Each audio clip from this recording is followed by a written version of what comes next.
एक ऐसा एहसास हुआ कि जैसे राबिया और हसन के वक्त में राबिया ने उससे कहा कि सत्य बताने का एक टाइम आएगा, तभी तुम इस बात को जानोगे। क्या इसकी तुलना ऐसे हो सकती है कि जब तक बहुत बुरा वक्त नहीं आता तब तक अच्छे वक्त की चाबी नहीं होती? बहुत बुरा वक्त तो हमारा चल ही रहा है, कौन है जिसका अच्छा वक्त चल रहा है? प्रमाण दिए देता हूं। कोई है यहाँ पे जो बुरे वक्त से डरा नहीं हुआ है?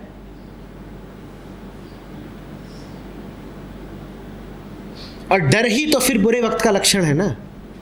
तो चल रहा है बुरा वक्त, आप डरते हो कि बुरा वक्त आ जाएगा, और डर से ज्यादा बुरा क्या हो सकता है? हम सबका बुरा वक्त ही चल रहा है। वास्तव में वक्त जब तक चल रहा है बुरा ही चलेगा, इसीलिए वक्त से आगे की बात की जाती है। घड़ी जब तक टिक टिक कर रही है वो टाइम की नहीं, टाइम बॉम्ब की टिक टिक है कि फटेगा। अब उस फटने को आप मौत बोल लीजिए, कोई अनर्थ बोल लीजिए, कोई दुर्घटना बोल लीजिए, कुछ बोल लीजिए,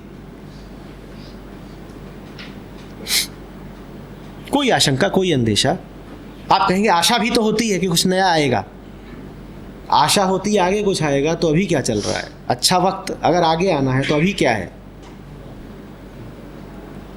आशा भी इसी बात का प्रमाण है कि अभी तो बुरा वक्त ही चल रहा है। निराशा की फाउंडेशन पे ही होती है। इस कहानी को पढ़ करके, राबिया के वक्तव्य को ले करके एक नया बहाना मत खड़ा कर लीजिएगा कि राबिया ने हसन को बता दिया कि देखो बेटा, जब वक्त आता है तभी सत्य से साक्षात्कार होता है। तो अभी तो हमारा जैसा चल रहा है चलने दीजिए, हमारा वक्त अभी आया नहीं। ये बड़ी गड़बड़ हो जाती है ना। आपने कहा ना कि धार्मिक ग्रंथों में जो लिखा होता है वो पढ़ना चाहिए, यही होता है। देखो कहानी पढ़ी, उसमें से हमने मतलब की बात निकाल ली। मतलब की बात क्या है कि वक्त आने पर ही सत्य की ओर अनुगमन करना चाहिए। अब वक्त हमारा अभी आया नहीं तो अभी तो हमारा चलने दो। ही सबका वक्त आ चुका है, कोई नहीं है जिसका वक्त नहीं आया है। सब जहां खड़े हैं वहीं से उनका रास्ता फूटता है, किसी को भी कहीं और जाने की जरूरत नहीं है। ये सारे फल पके हुए हैं, सबका वक्त आ चुका है। ये बड़ा बहाना रहता है, अभी हमारा वक्त नहीं आया, अभी तो हम नन्हे मुन्ने हैं। और जब कुछ कहते हैं कि अभी हमारा वक्त नहीं आया तो उनके समकक्ष दूसरे खड़े आते कहते हैं हमारा तो बीत गया, अब इस जन्म में क्या होगा, अब आगे देखेंगे। तो वक्त के साथ तो बड़ा लोचा है, किसी का आता नहीं, किसी का बीत जाता है।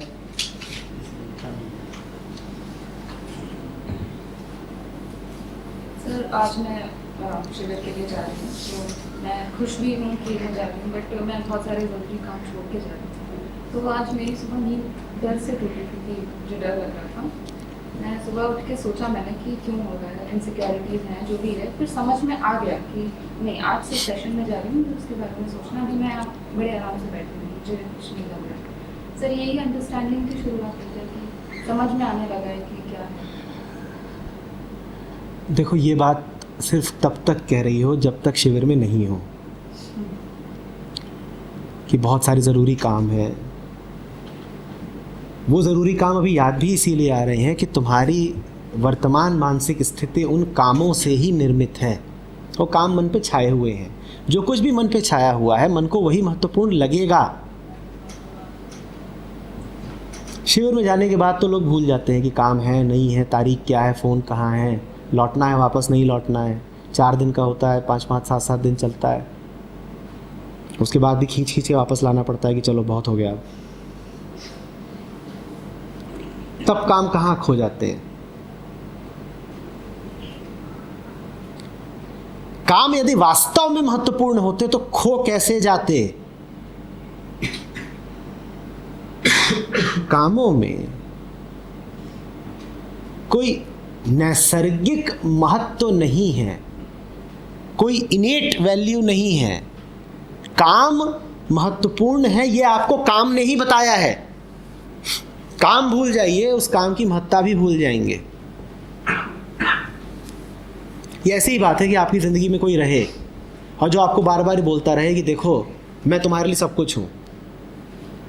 जब तक वो व्यक्ति है आपकी ज़िंदगी में तब तक ये एहसास भी रहेगा कि ये सब कुछ है मेरे लिए, क्योंकि वो एहसास आपको दिलाया किसने? उसी व्यक्ति ने। आप उस व्यक्ति को छोड़ दीजिए, वो एहसास भी चला जाएगा कि यही तो है सब कुछ। ये काम ऐसे होते हैं। आ रही बात समझ में? देख रहे हो इसमें अपूर्णता का भाव कैसे निहित है। काम छूटेगा तो कुछ नुकसान रह जाएगा। तुम ऐसे हो नहीं वास्तव में जिसका कोई काम कोई नुकसान कर सकता हो। काम कर लो, पर इस डर से नहीं कि नुकसान बचाना है।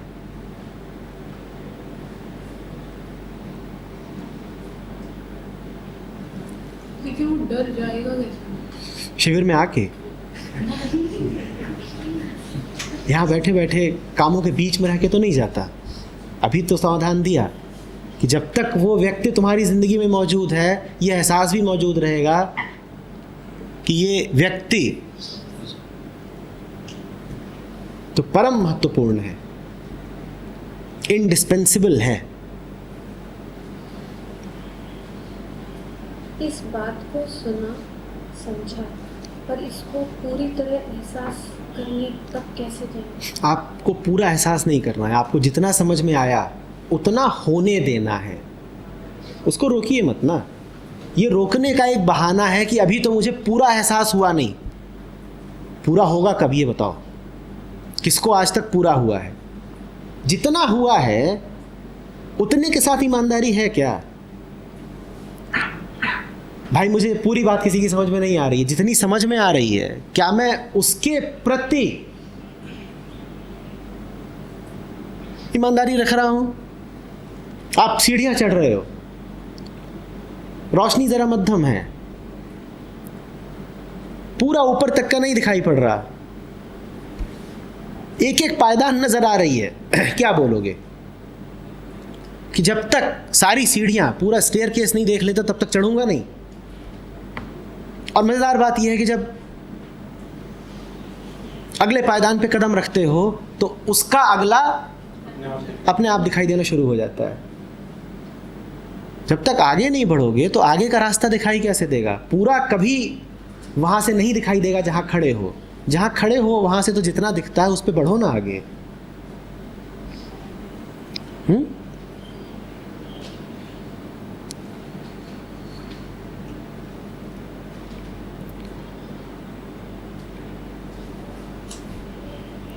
कहिए।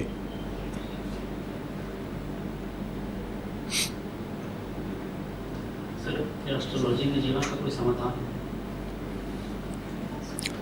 क्या जीवन की समस्याएं एस्ट्रोलॉजी से हैं?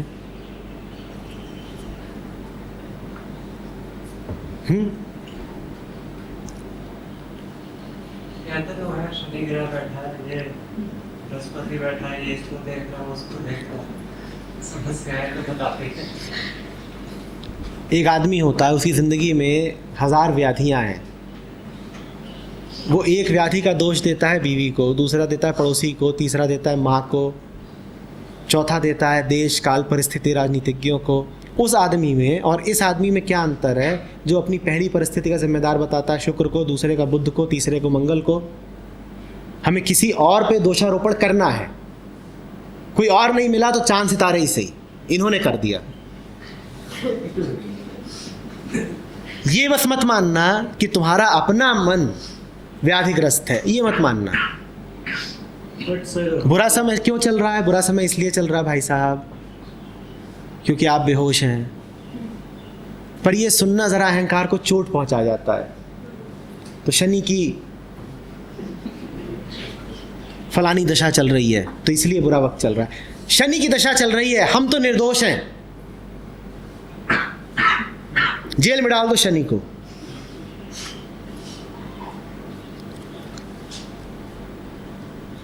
आप अगर अभी मेरी बात नहीं सुन रहे हो तो इसमें ग्रह और चांद और सितारे क्या कर सकते हैं? बल्कि ग्रहों और चांदों और सितारों की सोच सोच करके आप पक्का किए ले रहे हो कि आपको कुछ सुनाई ना दे।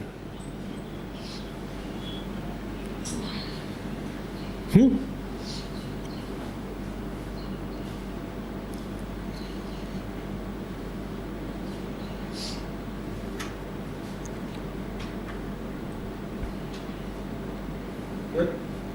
आपने एक बात बोली कि हम दूसरों पर जो अपना दोष देते हैं जिससे वो हमारे ऊपर ना है, तो ऐसा क्या है जो ईमानदारी से अपना दोष अपने ऊपर लेने नहीं देता? मतलब उसमें खींच क्यों, उसमें लगती क्यों? मतलब ये लगा जो लगना होता है, ये चीज़ से आदमी कतराता क्यों? मैंने अपने ऊपर दोष ले लिया तो उससे मेरा आकार घट जाएगा, उससे मेरी कीमत, मेरी महत्ता घट जाएगी। कुछ करना पड़ेगा। मेरी कीमत, मेरी महत्ता हमेशा दूसरों की दृष्टि में होती है। मैं छोटा हो गया तो दूसरों से मुझे जो कुछ मिलता है वो मिलना बंद हो जाएगा। तो एक नकाब पहने रहना आवश्यक होता है कि मैं बड़ा हूँ। अपने ऊपर किसी भी तरीके की जिम्मेदारी लेना बड़ा घाटे का सौदा लगता है ना। किसी और को जिम्मेदार बना दो।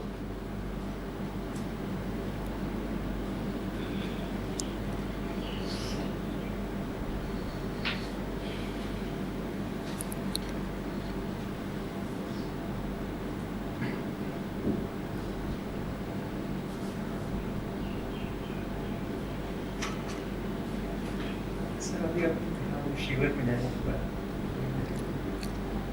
क्या हम डिसाइड कर सकते हैं कि ये उनसे पूछिए जिन्होंने निर्णय लिया है न जाने का।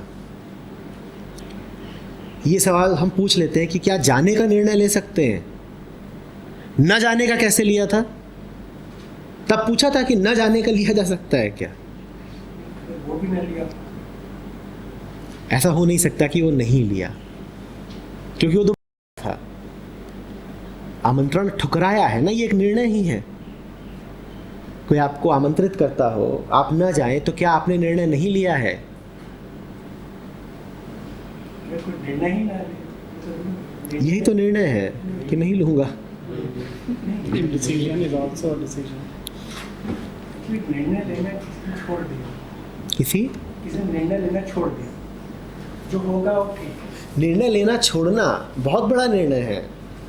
मतलब निर्णय मतलब बोलो तो जैसे कोई मोमेंट जी रहा है, जैसे आप कहते हैं कि लिविंग इन प्रेजेंट,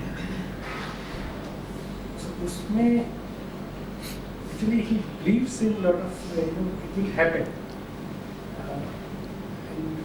ये दोनों बातें एक साथ नहीं चल सकती। I am just want. हाँ, कोई आप कहते हैं कि वर्तमान में जी रहा है और वो सोचता है कि चीज़ें अपने आप घटित हो जाएंगी, ये एक साथ नहीं चलता है। वो ये नहीं कहता कि चीज़ें अपने आप घटित हो जाएंगी। चीज़ें यदि घटित होने के लिए उसको माध्यम बना रही होती हैं, उसका सहयोग मांग रही होती हैं, उसकी अनुशंसा मांग रही होती हैं, तो अपने हाथ पीछे नहीं खींचता कि जो होना होगा अपने आप होगा। मैं क्यों करूं, मैं तो अब निर्णय के पार चला गया हूं।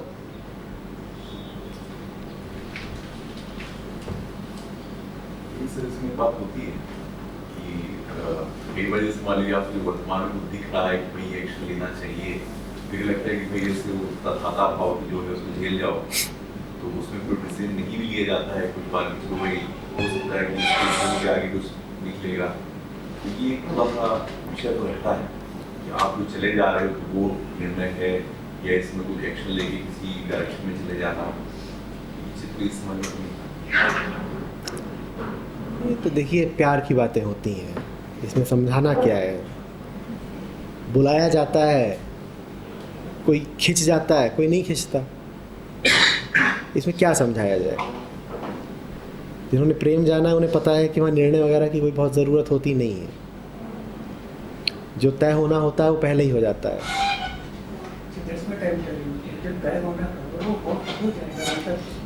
प्रेम जीवन में रहे ये आपको तय करना होता है।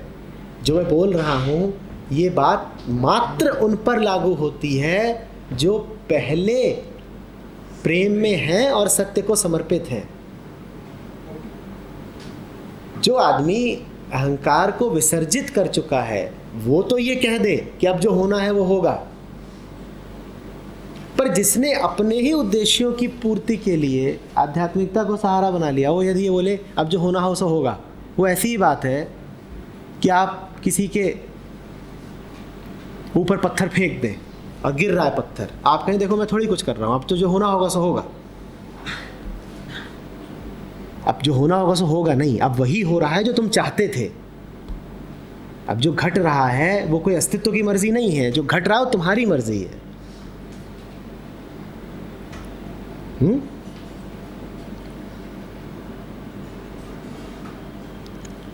आपकी सीट के नीचे बम लगा दिया जाए और फिर कहा जाए अब तो देखिए जो होना होगा सो होगा। ऐसे थोड़ी है।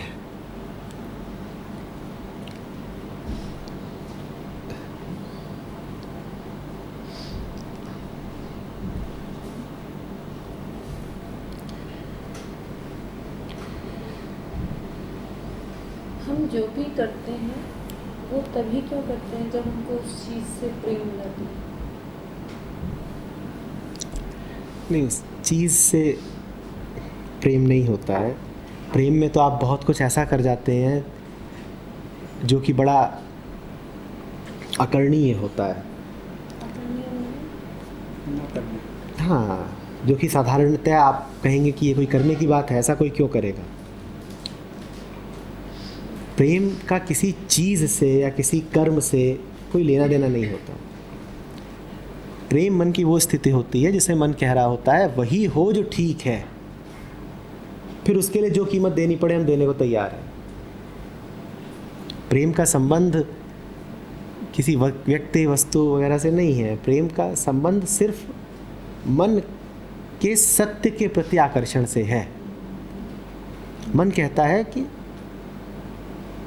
जिधर सच्चाई है उधर को चलेंगे, वही हमें खींच रही है, सिर्फ उसी से आकर्षण है हमारा। अब फिर जो होता हो सो हो। प्रेम का मतलब है कि मन कह रहा है कि जिधर शांति है उधर जाना है, जिधर चैन है उधर जाना है, कीमत जो अदा करनी पड़े देंगे, क्योंकि चैन कुर्बान कर दिया तो वो बहुत बड़ी कीमत हो जाएगी, उसकी तुलना में बाकी सारी कीमतें छोटी हैं, तुम दे देंगे। क्या हो जाएगा? कुछ काम छूट जाएगा, घर वाले नाराज़ हो जाएंगे, ये हो जाएगा वो हो जाएगा। ये कोई कीमतें हैं? ये ठन्नियाँ चवन्नियाँ हैं, इनको फेंको और आगे बढ़ो।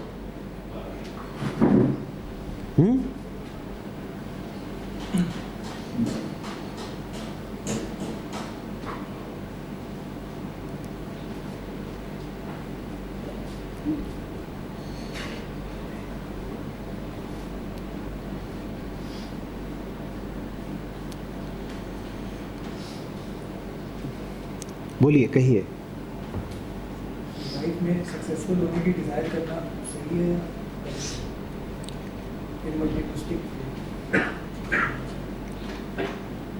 आपको ये सिखाया ना गया होता कि इस तरह की स्थिति को सफलता कहते हैं, तो क्या आप तब भी सफलता के पीछे भाग रहे होते?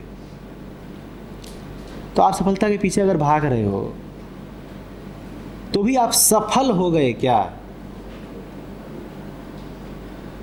आप वही सब तो कर रहे हो ना जो आपके आकाओं ने आपको सिखा दिया। आपके मन से वो सारी बातें निकाल दी जाएं जो ठूस दी गई हैं कि ऐसे हो गए, इतना पा लिया, इतना कर दिया तो सफल कहलाओगे। ये सब बातें आपके मन से निकाल दी जाएं। निकाल इसलिए दी जाएं क्योंकि कभी डाली गई थी।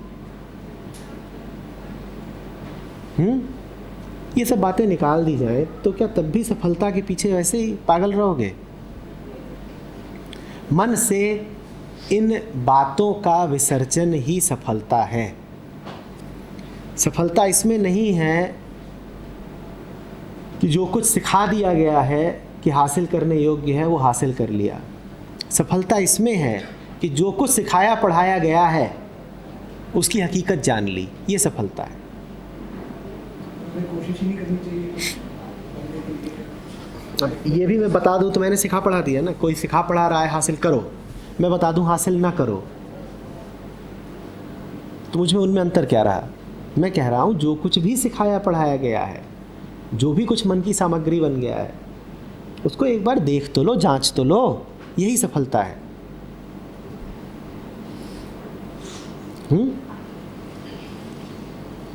मतलब बात बड़ी उकताने वाली नहीं लग रही। बच्चा पैदा होता है, उसको सफलता विफलता से कोई लेना देना नहीं, और फिर आप उसको ये सब ठूसना शुरू कर देते हो। इतने पैसे कमा तो सफल माना जाएगा, ऐसा दिख तो सफल होगा, ऐसा बोल तो सफल होगा, यहाँ पहुँच, उस देश में जा, ये सब कर तो तू सफल होगा। ये बात कहीं से उस बच्चे के भीतर से नहीं उठी है, भूलिएगा नहीं, ये उसमें ड्रिल करके डाली गई है। अब वो इन बातों को बिल्कुल अपने अंतः स्थापित कर ले और इन्हीं के पीछे भागता रहे, तो भागकर इन्हें हासिल कर भी लिया तो उसे आप सफलता कहेंगे? बोलिए।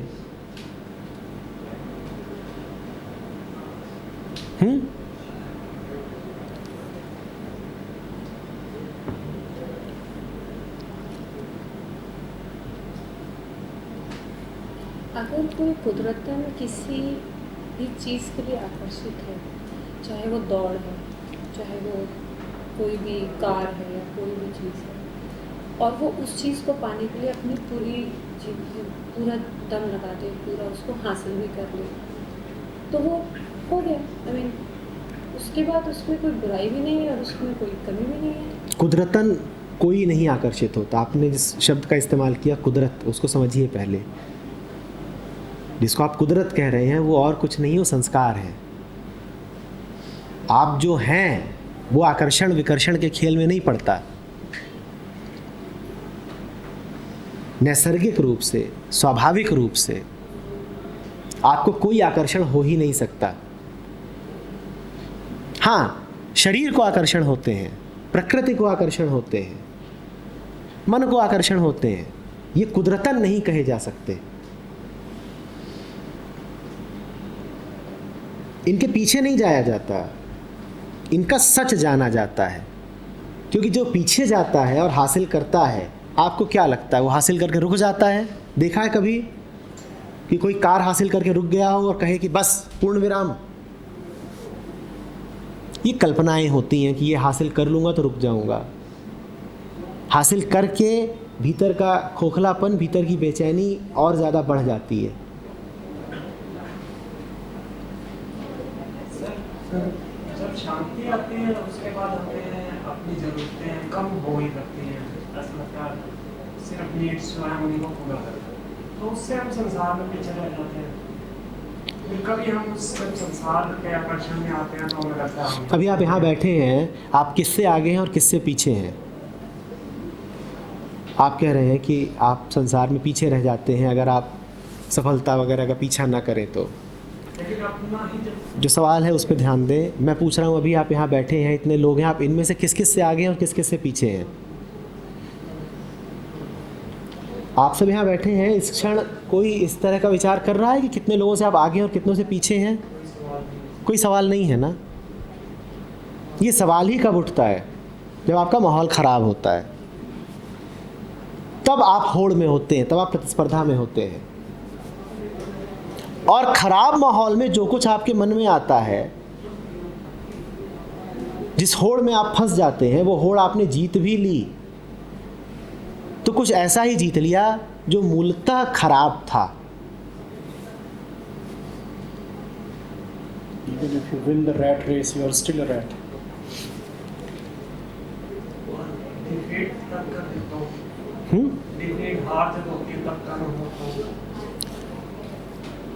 डिफीट से तो दर्द होगा ही होगा। डिफीट और दर्द तो एक है। पर फिर पूछ रहा हूं, आप अभी इस हॉल में किस किस से डिफीटेड हैं? पर आप सोचना शुरू कर सकते हैं कि आप इनसे डिफीटेड हैं, और जैसे ही सोचना शुरू करेंगे आपको क्या हो जाएगा? दर्द हो ही जाएगा। हार जीत का गणित सिर्फ प्रेम के अभाव में लागू होता है। हार जीत का गणित सिर्फ ध्यान के अभाव में लागू होता है। जहाँ ध्यान है, जहाँ प्रेम है, वहाँ सोच कौन रहा है कि जीते कि हारे? क्यों भूल जाते हैं आप कि जीवन आगे और पीछे निकलने का नाम है? ये भी आपको दूसरों ने सिखाया है। ये बात कोई आपके अंतःस्थल से नहीं उद्भूत हो रही। कोई और आके आपको ये बता जाता है कि देखो जिंदगी का मतलब है आगे निकलना और पीछे जाना। अगर ये बात आपकी अपनी होती तो ठीक इस वक्त भी आप ये गिन रहे होते कि कितनों से आगे और कितनों से पीछे, क्योंकि जो स्वभाव है वो तो छूट नहीं सकता। अगर प्रतिस्पर्धा आपका स्वभाव होता तो आप इस वक्त भी क्या कर रहे होते? प्रतिस्पर्धा कर रहे होते, पर आप नहीं कर रहे हैं। प्रतिस्पर्धा स्वभाव नहीं है, प्रतिस्पर्धा संस्कार हैं। और वो संस्कार हमको ऐसे लोग दे देते हैं जो खुद बड़े अनाड़ी हैं। कोई माँ बाप हो गया, इससे ये थोड़ी हो जाता है कि कुछ जान गया। कोई शिक्षक हो गया, इससे ये थोड़ी हो जाता है कि उसे कुछ पता है। अब देखिए ना, इतनी उम्र हो गई और एक छोटे बच्चे के मन में जो धारणा डाल दी गई थी कि तुम्हें आगे निकलना है, वो छोटा बच्चा वही धारणा लेकर के घूम रहा है। पिछले 4 दशकों से 5 दशकों से घूम रहा है। आध्यात्मिकता का मतलब है उस सब की निवृत्ति। कुछ तो हम यूं ही व्याधियां लेके पैदा हुए थे शरीर रूप में, और बाकी इधर उधर से हमारे भीतर डाल दी गई। इन सब की निर्जरा कर देनी है, इन सब से पिंड छुड़ा लेना है। ये है आध्यात्मिकता। आपको दूसरों की चोट से मतलब नहीं होता, आपको मतलब होता है दूसरों की चोट से जो आपको चोट लगने का खतरा है उससे। ठीक इस समय पर जितनी देर में मैंने पिछले 3-4 शब्द बोले, दुनिया भर में सैकड़ों लोग मर गए होंगे, ठीक, और हजारों को चोटें लगी होंगी। उससे आपको कोई तकलीफ हो रही है क्या? नहीं हो रही है ना। पर अपने पड़ोसी को आप चोट मार दें तो आपको चोट लगेगी।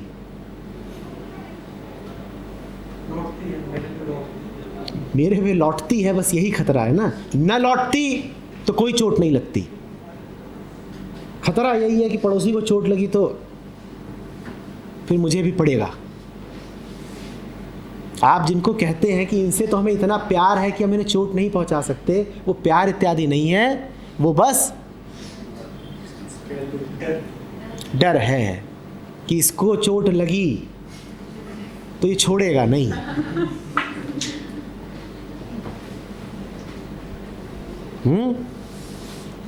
और हम क्या बिल्कुल इस रूप में देते हैं कि देखिए हमें तो फलानों से इतना प्यार है कि हम आध्यात्मिकता के नाम पे उनका दिल नहीं तोड़ सकते, चोट नहीं पहुंचा सकते। सीधे बताओ ना, कितना लेते हो उनसे महीने का?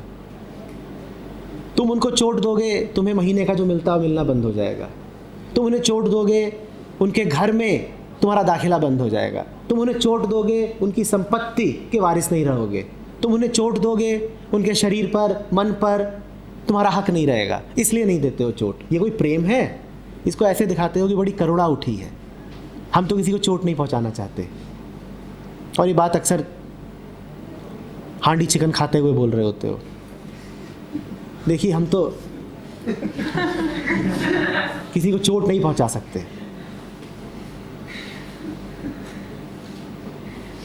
सर, जब भी हम अपने आप को कोई चोट की बात कर रहे हैं, सबसे ज़्यादा चोट अपने आप को लगती है अपनी आदतें छोड़ते वक्त। जब भी जैसे अगर डर रहे हैं किसी चीज़ से, या फिर अगर कोई ऐसी आदत है जो बहुत समय से चली आ रही है, तो जब भी कभी 1 मिनट को वो दिखती भी है कि इसके बाद इसका रिजल्ट ये होना है, और वो ऐसा होता भी है, लेकिन उस स्थिति में जब वो 1 मिनट में समझ आता है कि इसका रिजल्ट यही होगा, फिर उस बात पे टिके रहना और फिर अपनी उस आदत को कंटिन्यू करने से जब अपने आप को रोकने की या फिर कोशिश जो होती है, उसमें सबसे ज़्यादा चोट अपने आप को ही लगती है। मज़ा बहुत आता है, मज़ा बहुत आता है। जब चोट लगती है तो ये कहने का हक और प्रधान हो जाता है कि मुझे चोट लगी। देखा है शरीर के जिस हिस्से पर चोट लगती है वो कैसे अपना एहसास कराना शुरू कर देता है, मैं हूँ। हमें भी चोट में बड़ा मज़ा आता है। जब चोट लगती है तो हम कह पाते हैं मैं हूँ। आपके अंगूठे में चोट लग जाए, अंगूठा चिल्लाएगा क्या, मैं हूँ। चोट ना लगी हो तो अंगूठा कभी बोलता है कि है? आपको अभी पता है कि आपके पास अंगूठा है? आपको अभी पता है क्या कि आपके पास अंगूठा है? पर अभी चोट लग जाए तो अंगूठा है ये बिल्कुल पता लगेगा। इसी तरीके से मन भी चोट मांगता है। जब चोट लगती है तो मन फिर मैं हूँ। अब मैं क्या हूँ वो जोड़ लीजिए। मैं पीड़ित हूँ, मैं बीमार हूँ, मैं चोटिल हूँ, घायल हूँ, जो भी हूँ मैं हूँ। स्वास्थ्य का तो मतलब होता है अनुपस्थिति, अदृश्य हो जाना, अब है ही नहीं। बीमारी का मतलब होता है हैं, और बड़ी ज़ोर से हैं। जितनी बड़ी बीमारी उतने ज़्यादा आप होंगे।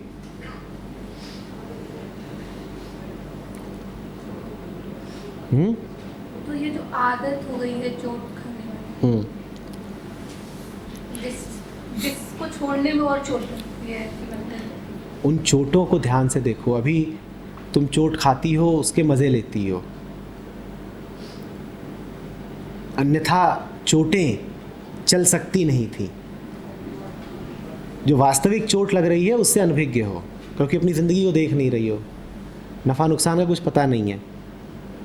जिसको तुम कह भी रही हो कि तुम्हें चोट लगती हो, तुम छोटी छोटी चोटों की बात कर रही हो। जो बड़ी वाली लग रही है उसका तुम्हें कुछ पता नहीं है। ये ऐसी ही बात है कि किसी का पर्स खो जाए तो गिने कि उसमें सिक्के कितने थे। 1 2 का था, 1 5 का था, 1 10 का था, और ये नहीं गिन रहा है कि उसमें 1000 और 500 के नोट कितने थे। तो तुम भी छोटी वाली चोटें देख रही हो। जो बड़ी वाले नुकसान तुम्हारे ज़िंदगी में चल रहे हैं उनका तुम्हें कुछ पता नहीं है।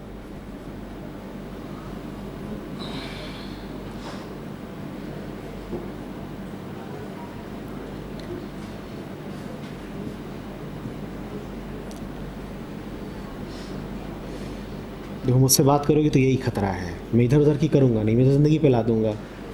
इसीलिए सुनना बड़ा कड़वा पड़ता है। तो बोलूँगा भाई क्या चल रहा है, कैसा चल रहा है, बाहर जूता ठीक से उतारा है। आध्यात्मिकता तो यही है। कितने बजे आए थे, क्या कर रहे थे, गाना वाना गाया? आध्यात्मिकता तो यही है।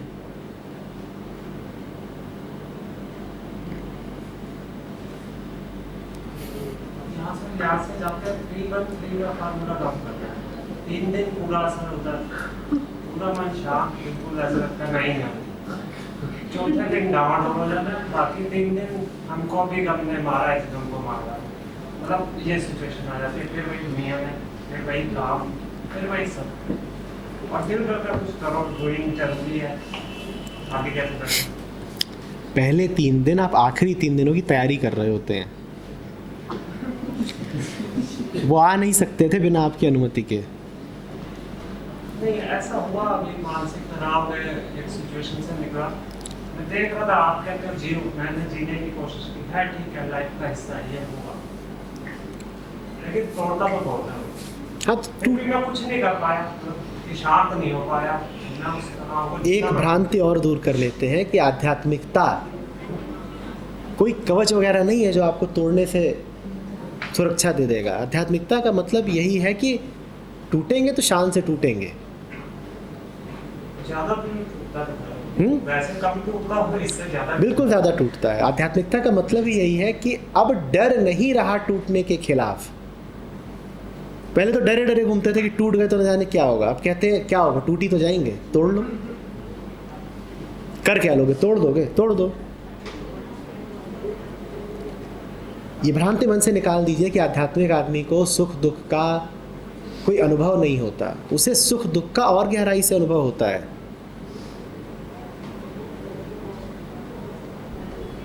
और ज़्यादा गहराई से वो जीवन में स्थापित रहता है। सारे उतार चढ़ाव न सिर्फ देखता है बल्कि उनमें साझीदार बनता है।